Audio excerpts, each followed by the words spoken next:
रात अंधेरी और धुंधली थी क्योंकि मैं उजाड़ ग्रामीण इलाके में एक लंबी यात्रा पर निकला था। मेरा एकमात्र साथ इंजन की लयबद्ध गड़गड़ाहट और कभी कभी उल्लू की आवाज थी। मैं घुमावदार सड़कों पर सावधानी से चला। भयानक सन्नाटा मेरे अलगाव की भावना को तीव्र कर रहा था। जैसे जैसे मैं रात को गहराता गया, चारों ओर घना कोहरा छा गया, जिससे दृश्यता लगभग शून्य हो गई। मैंने आगे की सड़क को समझने के लिए अपनी आंखों पर जोर डाला। घने कोहरे के सामने कार की हेडलाइटें बेकार हो गईं। मेरे मन में एक बेचैनी सी घर कर गई और मेरी गर्दन के पीछे बाल खड़े हो गए। अचानक मेरी हेडलाइट्स ने एक पुराने जीर्ण शीर्ण संकेत को रोशन किया जो एक मोड़ की ओर इशारा कर रहा था। अनिच्छा से मैं तीर के पीछे और भी अंधेरी संकरी सड़क पर चला गया। माहौल बोझिल हो गया और मेरे पेट में एक अकथनीय भय बैठ गया। जैसे ही मैंने दूर से एक टिमटिमाती रोशनी देखी तो हवा में एक अजीब सी ठंडक भर गई।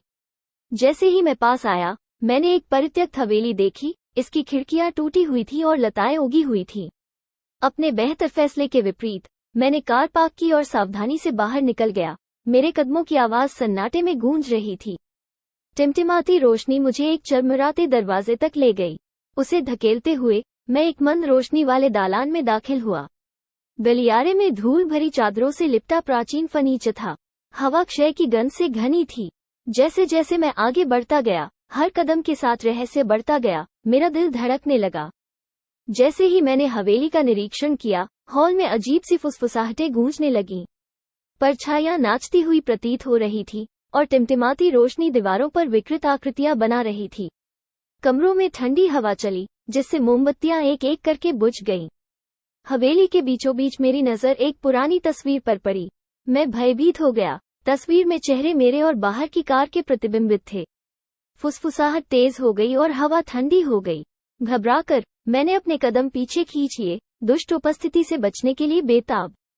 वापस दालान में चक्कर का चिन्ह गायब हो गया था। मैं फंस गया था। ऐसा लग रहा था कि हवेली रूपांतरित हो गई है। उसकी दीवारें मुझ पर सिमट रही हैं। फुसफुसाहटें खतरनाक हंसी में बदल गईं। भयभीत होकर मैं बाहर निकलने का रास्ता खोजते हुए भागा। जैसे ही मैं सामने के दरवाजे पर पहुंचा, वो एक गगनभेदी धमाके के साथ बंद हो गया। कमरा अंधेरे में डूब गया। हंसी मेरे चारों ओर गूंज उठी।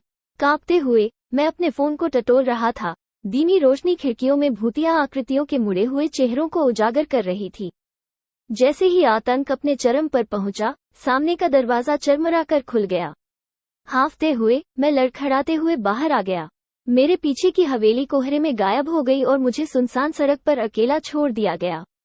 जैसे ही मैं चला गया, अंदर तक हिल गया। मैंने रियरव्यू मिरर में देखा।